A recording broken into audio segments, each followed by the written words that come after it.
Hi ಗೆಳೆಯರಿ, ಇಂದಿನ ಪ್ರಚಲಿತ ಘಟನೆ ಕ್ಲಾಸ್ಗೆ ತಮಗೆಲ್ಲರಿಗೂ ಸ್ವಾಗತ. ಈ ಒಂದು ಕ್ಲಾಸಲ್ಲಿ ನಾವು ಫೆಬ್ರವರಿ 14ರಿಂದ 16ರವರೆಗಿನ ಪ್ರಚಲಿತ ಘಟನೆಗಳನ್ನು ನಾವು ನೋಡಲಿದ್ದೇವೆ. ಈ ಒಂದು ಕ್ಲಾಸ್ನ PDF ಏನಾದರೂ ನಿಮಗೆ ಬೇಕೆಂದರೆ ಅನಂತು BK ಎಜುಕೇಶನ್ ಅಂತ ಟೆಲಿಗ್ರಾಮ್ ಚಾನಲ್ ಇದೆ. ಈ ಒಂದು ಟೆಲಿಗ್ರಾಮ್ ಚಾನಲ್ನ ಲಿಂಕನ್ನು ಕೆಳಗಡೆ ಡಿಸ್ಕ್ರಿಪ್ಷನ್ ಬಾಕ್ಸ್ನಲ್ಲಿ ಕೊಡಲಾಗಿರ್ತದೆ. ಅಲ್ಲಿ ಹೋಗಿ ನೀವು PDF ಅನ್ನು ಡೌನ್ಲೋಡ್ ಮಾಡ್ಕೊಳ್ಬಹುದು. ಹೌದಾ? ಈಗ ವಿಶ್ವ ಜನ್ಮಜಾತ ಹೃದಯ ದೋಷ ಜಾಗೃತಿ ದಿನವನ್ನ ಯಾವ ದಿನ ಆಚರಿಸಲಾಗುತ್ತದೆ? ಹೌದಾ? ಇದಕ್ಕೆ ಸರಿಯಾದಂತ ಉತ್ತರ ಫೆಬ್ರವರಿ 14 ಸರಿಯಾದಂತ ಉತ್ತರ. ಫೆಬ್ರವರಿ 14 ವಿಶ್ವ ಜನ್ಮಜಾತ ಹೃದಯ ದೋಷ ಜಾಗೃತಿ ದಿನವನ್ನು ಆಚರಣೆ ಮಾಡಲಾಗ್ತದ. ಜನ್ಮಜಾತ ಹೃದಯ ದೋಷಗಳು ಹೃದಯದ ಮೇಲೆ ಪರಿಣಾಮ ಬೀರುವಂತಹ ಜನ್ಮಜಾತ ಅಸ್ವಸ್ಥತೆಗಳ ಮಾರಕ ಒಂದು ಗುಂಪಾಗಿರ್ತದೆ. ಇದರ ಒಂದು ಜಾಗೃತಿಯಾಗಿ ಈ ದಿನವನ್ನು ಆಚರಣೆ ಮಾಡ್ತಾರ. ಇನ್ನು ಈ ವರ್ಷದ ಥೀಮ್ ಏನಾಗಿದೆ ಅಂದ್ರೆ ನಮ್ಮ ಹೃದಯಗಳನ್ನ ನೆನಪಿಡಿ ಎಂಬುದು ಈ ವರ್ಷದ ಒಂದು ವಿಷಯವಾಗಿರ್ತದೆ. CHD ಜಾಗೃತಿ ವಾರ ವಾರ್ಷಿಕವಾಗಿ ಮತ್ತು ಈ ವರ್ಷ ಫೆಬ್ರವರಿ 7ರಿಂದ 14ರವರೆಗೆ ಇದನ್ನು ಆಚರಿಸಲಾಗಿದೆ. ಇನ್ನು ನೆಕ್ಸ್ಟ್,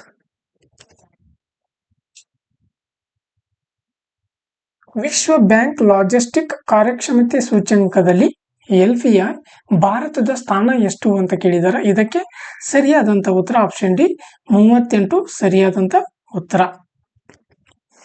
ಭಾರತವು ಅಂತಾರಾಷ್ಟ್ರೀಯ ಸಾಗಣೆಯಲ್ಲಿ 22ನೇ ಸ್ಥಾನದಲ್ಲಿ ಮತ್ತು ಲಾಜಿಸ್ಟಿಕ್ ಕಾರ್ಯಕ್ಷಮತೆ ಸೂಚ್ಯಂಕ 2023ರಲ್ಲಿ 38ನೇ ಸ್ಥಾನದಲ್ಲಿ ಇರುವಂತದ್ದು.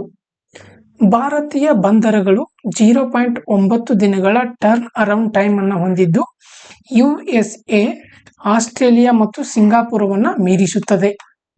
ಮ್ಯಾರಿಟೈಮ್ ಅಮೃತ್ ಕಾಲ್ ಮಿಷನ್ 2047 ಬಂದರು ವಿಸ್ತರಣೆ, ಕಾರ್ಯಕ್ಷಮತೆಯ ಕಾರ್ಯಾಚರಣೆಯ ದಕ್ಷತೆ, ಸುಸ್ಥಿರತೆ, ಹಡಗು ನಿರ್ಮಾಣ, ಕಾರ್ಯಪಡೆಯ ತರಬೇತಿ ಮತ್ತು ಜಾಗತಿಕ ಉಪಸ್ಥಿತಿಯನ್ನು ಹೆಚ್ಚಿಸುವ ಮೂಲಕ ಭಾರತದ ಕಡಲ ವಲಯವನ್ನು ಪರಿವರ್ತಿಸುವಂತಹ ಗುರಿಯನ್ನ ಈ ಒಂದು ಮಿಷನ್ ಹೊಂದಿರುವಂತದ್ದು. ಯಾವ್ದು ಮಿಷನ್ ರೀ? ಮ್ಯಾರಿಟೈಮ್ ಅಮೃತ್ ಕಾಲ್ ಮಿಷನ್ 2047. ಹೌದಾ? ಇನ್ನು ನೆಕ್ಸ್ಟ್, ಮಣ್ಣಿನ ಆರೋಗ್ಯವನ್ನ ಸುಧಾರಿಸಲು ಯಾವ ರಾಜ್ಯ ಸರ್ಕಾರವು ಹರ್ ಖೇತ್ ಸ್ವಸ್ಥ ಖೇತ್ ಅಭಿಯಾನವನ್ನು ಪ್ರಾರಂಭಿಸಿದೆ?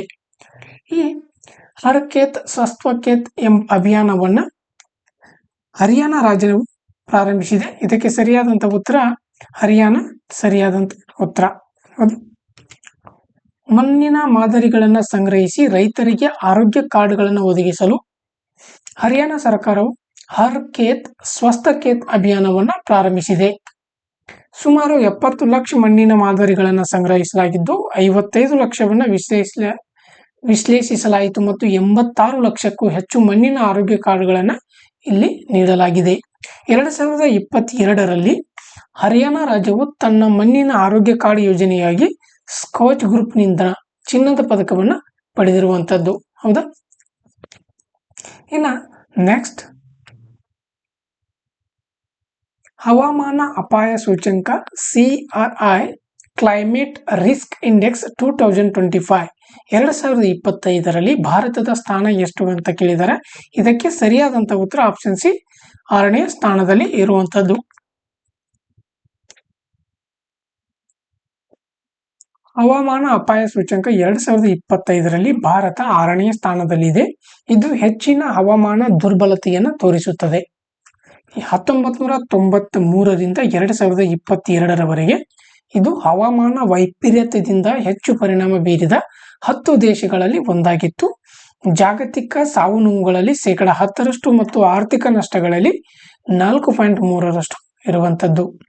ಪ್ರಮುಖ ಘಟನೆಗಳಲ್ಲಿ 1993, 1998 ಮತ್ತು 2013ರಲ್ಲಿ ಪ್ರವಾಹಗಳು ಮತ್ತು 2002, 2003 ಮತ್ತು 2015ರಲ್ಲಿ ಶಾಖದಾಲಿಗಳು ಸೇರಿವೆ. ಇದು 400ಕ್ಕೂ ಹೆಚ್ಚು ತೀವ್ರ ಘಟನೆಗಳಿಗೆ ಕಾರಣವಾಗಿರುವಂತದ್ದು. ಇದು $180 ಬಿಲಿಯನ್ ನಷ್ಟ ಮತ್ತು ಕನಿಷ್ಠ 80,000 ಸಾವುಗಳಿಗೆ ಕಾರಣವಾಗಿರುವಂತದ್ದು. ಹೌದಾ? ಇನ್ನು ನೆಕ್ಸ್ಟ್,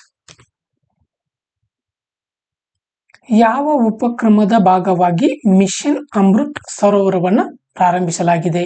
ಇದಕ್ಕೆ ಸರಿಯಾದಂತ ಉತ್ತರ ಆಪ್ಷನ್ ಡಿ ಆಜಾದಿ ಕಾ ಅಮೃತ್ ಮಹೋತ್ಸವ. ಮಿಷನ್ ಅಮೃತ್ ಸರೋವರವನ್ನು 2022ರಲ್ಲಿ ಆಜಾದಿ ಕಾ ಅಮೃತ್ ಮಹೋತ್ಸವದ ಸಮಯದಲ್ಲಿ ಪ್ರಾರಂಭಿಸಲಾಯಿತು. ಇದು ಪ್ರತಿ ಜಿಲ್ಲೆಯಲ್ಲಿ 75 ಕೊಳಗಳನ್ನು ಪುನರುಜ್ಜೀವನಗೊಳಿಸುವ ಅಥವಾ ನಿರ್ಮಿಸುವ ಗುರಿಯನ್ನು ಇದು ಹೊಂದಿರುವಂಥದ್ದು. ಒಟ್ಟು ದೇಶದಾದ್ಯಂತ ಸುಮಾರು 50,000 ಕೊಳಗಳನ್ನು ಸ್ಥಾಪಿಸಲಾಗಿದೆ. ಇದನ್ನು ಸ್ಥಾಪಿಸಲಾಗಿದೆ ಅಥವಾ ಪುನರುಜ್ಜೀವನಗೊಳಿಸಲಾಗಿದೆ. ನೀರಿನ ಕೊರತೆಯನ್ನು ಎದುರಿಸಲು ಈ ಮಿಷನ್ ಈಗಾಗಲೇ 68,000ಕ್ಕೂ ಹೆಚ್ಚು ಕೊಳಗಳನ್ನು ಪುನರುಜ್ಜೀವನಗೊಳಿಸಿದೆ ಅಥವಾ ನಿರ್ಮಿಸಿದೆ. ಹೌದು, ಎಷ್ಟು? 68,000ಕ್ಕೂ ಹೆಚ್ಚು. ಇನ್ನು ನೆಕ್ಸ್ಟ್, ಭಾರತದ ಪ್ರಧಾನಮಂತ್ರಿ ಇತ್ತೀಚೆಗೆ ಯಾವ ದೇಶದ ಅಧ್ಯಕ್ಷರಿಗೆ ಡೋಕ್ರಾ ಕಲಾಕೃತಿಯನ್ನು ಪ್ರದಾನ ಮಾಡಿದರು? ಸರಿಯಾದಂಥ ಉತ್ತರ ಆಪ್ಷನ್ ಬಿ, ಫ್ರಾನ್ಸ್. ಸರಿಯಾದಂಥ ಉತ್ತರ. ಭಾರತದ ಪ್ರಧಾನಮಂತ್ರಿ ಫ್ರೆಂಚ್ ಅಧ್ಯಕ್ಷ ಇಮ್ಯಾನ್ಯುಯಲ್ ಮ್ಯಾಕ್ರನ್ಗೆ ಡೋಕ್ರಾ ಕಲಾಕೃತಿಯನ್ನು ನೀಡಿ ಪ್ರದಾನ ಮಾಡಲಾಯಿತು. ಡೋಕ್ರಾ ಕಲೆ ಅಥವಾ ಬೆಲ್ ಮೆಟಲ್ ಕ್ರಾಫ್ಟ್ 4,000 ವರ್ಷಗಳಿಗೂ ಹಳೆಯದಾಗಿರುವಂಥದ್ದು. ಈ ಸಾಂಪ್ರದಾಯಿಕ ಕಲೆ ಪಶ್ಚಿಮ ಬಂಗಾಳ, ಒಡಿಸ್ಸಾ, ಜಾರ್ಖಂಡ್ ಮತ್ತು ಛತ್ತೀಸ್ಗಢ ಸೇರಿದಂತೆ ಪೂರ್ವ ಭಾರತದ ಧೋಕ್ರಾ ಧಮರ್ ಬುಡಕಟ್ಟು ಜನಾಂಗದಿಂದ ಬಂದಿರುವಂಥದ್ದು. ಹೌದಾ? ಇನ್ನು ನೆಕ್ಸ್ಟ್, ವಿಶ್ವದ ಮೊದಲ ಹೈಬ್ರಿಡ್ ಕ್ವಾಂಟಮ್ ಸೂಪರ್ ಕಂಪ್ಯೂಟರ್ ಅನ್ನ ರಿಮೇ ಎಂದು ಕರೆಯಲಾಗುವ ಯಾವ ದೇಶವು ಸಕ್ರಿಯಗೊಳಿಸಿದೆ ಅಂತ ಕೇಳಿದ್ದಾರೆ. ಇದಕ್ಕೆ ಸರಿಯಾದಂಥ ಉತ್ತರ ಆಪ್ಷನ್ ಬಿ, ಜಪಾನ್. ಸರಿಯಾದಂಥ ಉತ್ತರ. ಜಪಾನ್ನ ಇಂಜಿನಿಯರ್ಗಳು ಮೊದಲ ಹೈಬ್ರಿಡ್ ಕ್ವಾಂಟಮ್ ಸೂಪರ್ ಕಂಪ್ಯೂಟರ್ ರಿಮೇಯಿಯನ್ನು ಪ್ರಾರಂಭಿಸಿದರು.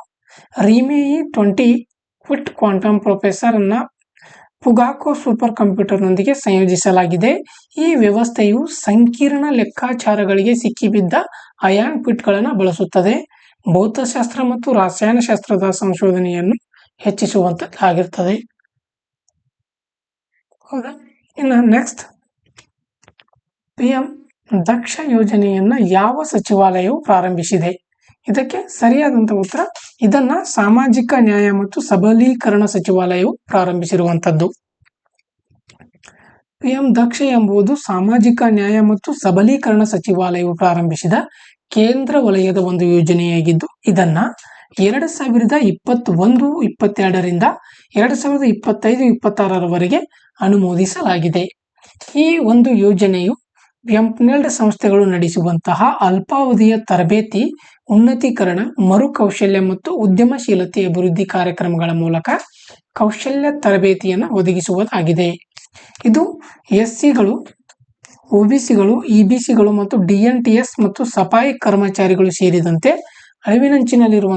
ಅಂಚಿನಲ್ಲಿರುವಂತಹ ಗುಂಪುಗಳನ್ನು ಗುರಿಯಾಗಿಸಿಕೊಂಡು ಈ ಸಮುದಾಯಗಳನ್ನು ಸಬಲೀಕರಣಗೊಳಿಸುವತ್ತ ಇದು ಗಮನ ಹರಿಸುವಂತದ್ದಾಗಿದೆ. ಹೌದಾ? ಇನ್ನು ನೆಕ್ಸ್ಟ್,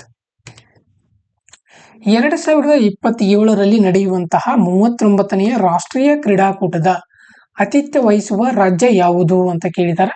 ಇದಕ್ಕೆ ಸರಿಯಾದಂಥ ಉತ್ತರ ಆಪ್ಷನ್ ಡಿ, ಮೇಘಾಲಯ. ಸರಿಯಾದಂಥ ಉತ್ತರ. ಮೇಘಾಲಯವು ಮಾರ್ಚ್ 2027ರಲ್ಲಿ 39ನೇ ರಾಷ್ಟ್ರೀಯ ಕ್ರೀಡಾಕೂಟವನ್ನು ಆಯೋಜಿಸಲಿದೆ. ಹೌದಾ? ಭಾರತೀಯ ಒಲಿಂಪಿಕ್ ಅಸೋಸಿಯೇಷನ್ ಅಧ್ಯಕ್ಷ PT ಉಷಾ ಅವರು ಈ ನಿರ್ಧಾರದ ಬಗ್ಗೆ CM ಕಾನ್ರಾಡ್ ಸಂಗ್ಮಾ ಅವರಿಗೆ ಮಾಹಿತಿಯನ್ನು ನೀಡಿದರು. ಉತ್ತರಾಖಂಡದ ಹಲ್ದಾನಿಯಲ್ಲಿ ನಡೆಯುವ 38ನೇ ರಾಷ್ಟ್ರೀಯ ಕ್ರೀಡಾಕೂಟದ ಸಮಾರೋಪ ಸಮಾರಂಭದಲ್ಲಿ ಮೇಘಾಲಯವು IOA ಧ್ವಜವನ್ನು ಸ್ವೀಕರಿಸಲಿದೆ. ಹೌದಾ?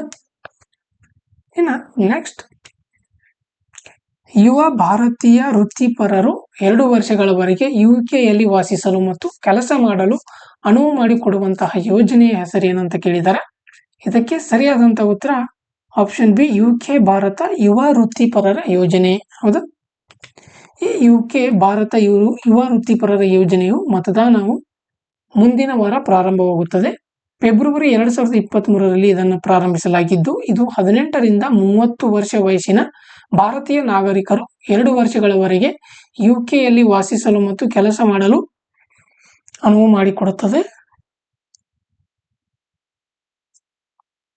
ವೀಸಾಕ್ಕೆ ಅರ್ಜಿ ಸಲ್ಲಿಸುವ ಮೊದಲು ಅರ್ಜಿದಾರರನ್ನ ಮತಪತ್ರದಲ್ಲಿ ಆಯ್ಕೆ ಮಾಡಬೇಕು. ಇದನ್ನ 6 ತಿಂಗಳೊಳಗೆ ಬಳಸಬೇಕು. ಹೌದಾ? ಇನ್ನು ಈ ಒಂದು ಕ್ಲಾಸ್ ಯಾರಿಗೆಲ್ಲ ಇಷ್ಟವಾಗಿದೆ ಲೈಕ್ ಮಾಡಿ, ಶೇರ್ ಮಾಡಿ ಮತ್ತು ಕಮೆಂಟ್ಸ್ ಮಾಡಿ. ನನ್ನ ಚಾನಲ್ಗೆ ನೀವೇನಾದರೂ ಹೊಸಬರಾಗಿದ್ದರೆ ಸಬ್ಸ್ಕ್ರೈಬ್ ಮಾಡ್ಕೊಳ್ಳಿ ಅಂತ ಹೇಳ್ತಾ ಇಂದಿನ ಕ್ಲಾಸನ್ನು ಮುಗಿಸ್ತಾ ಇದ್ದೀನಿ. Thank you.